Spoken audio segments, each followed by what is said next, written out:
Take a deep breath into the pose. And as you exhale, just relax a little bit. Relax.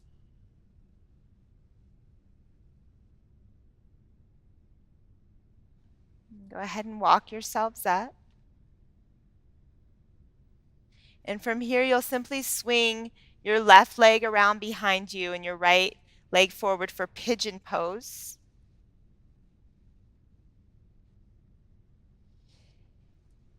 And if your hips are on the tighter side, you can take a block or a bolster and slide it under your right hip.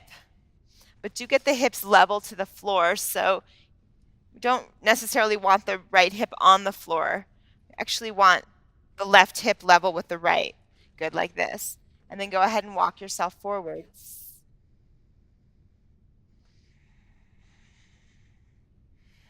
So oftentimes, I know for me, because I tend to practice a lot of flow yoga, I'm pretty warmed up typically when I come into pigeon. And right now we're sort of warmed up in a different way, but not the same as if we were to have just done an hour's worth of yoga flow.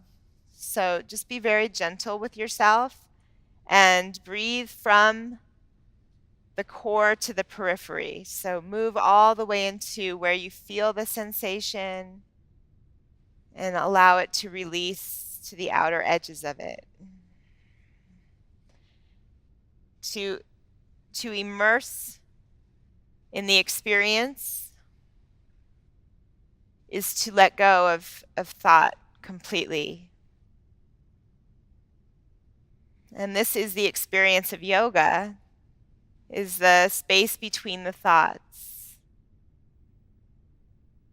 So there are 3 techniques that Patanjali mentions in the Yoga Sutras as the most powerful means for experiencing yoga, which is yoga is the cessation of the fluctuations of the mind.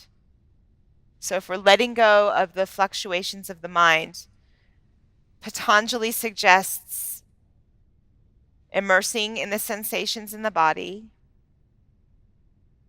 following the breath with the mind,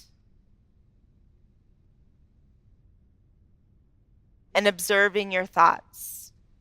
So between these 3 techniques, all of them will allow us to step into our highest self.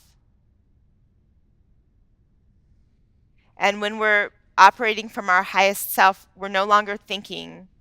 We've actually risen above the thinking mind and moved into the experience of just being. See if you can slow down your breath.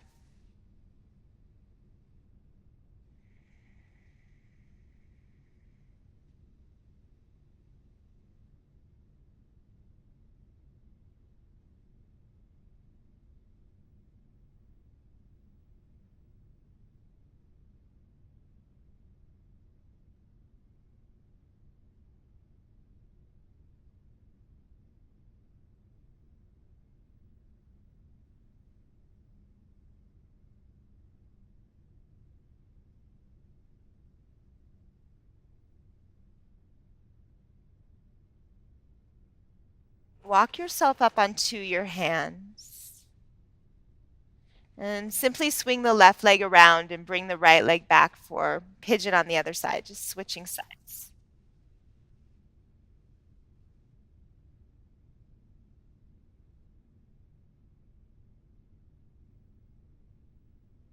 And prop yourself up on your props if you need or want. You don't even have to need them. You can just want them. And fold yourself in. Always feel good about taking care of yourself. If you're using blocks and props, use them gladly, generously in your practice.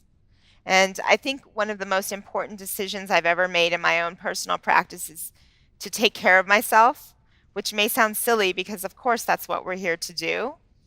But I don't know, I guess that I spent years on my mat beating myself up and trying to push myself deeper. And now I've learned that it's actually much better to back it off a bit. Give yourself space to breathe, give yourself space to feel good.